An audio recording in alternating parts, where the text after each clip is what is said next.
आज दिनांक 28 फेब्रुवारी. आजच्या प्रवचनाचा विषय भगवंताजवळ नामाचे प्रेमच मागा.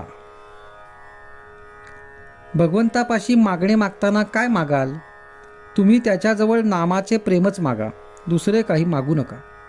देवाजवळ मागणे मागताना चूक होऊ नये. एखाद्या शिक्षकाने विद्यार्थ्यांना वर्षभर उत्तम रीतीने शिकविले. परीक्षेच्या वेळी परीक्षक कोणते प्रश्न विचारण्याचा संभव आहे हे सांगून त्यांची उत्तरेही सांगून ठेवली, पण परीक्षक परीक्षा घ्यायला आला असताना प्रश्नांची उत्तरे विद्यार्थ्यांनीच द्यायची असतात.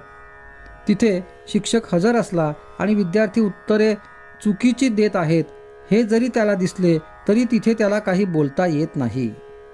तशी माझी स्थिती आहे.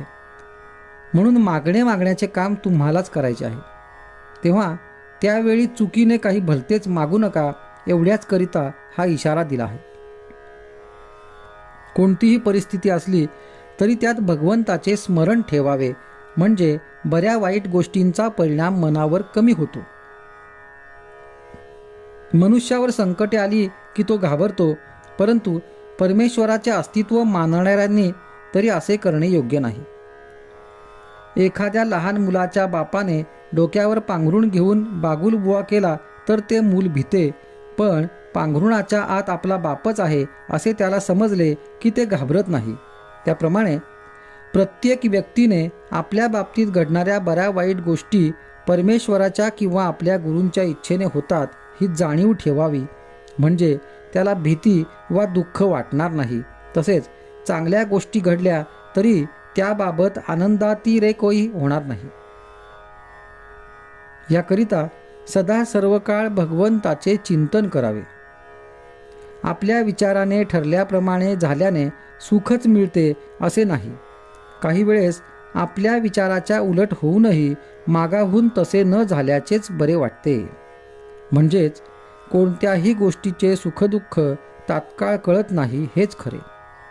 म्हणून जरा वेळ थांबून सुख किंवा दुःख मानूया. कर्ज फिटताना जसा आपल्याला आनंद होतो तसा देहभोग भोगताना आपल्याला आनंद झाला पाहिजे.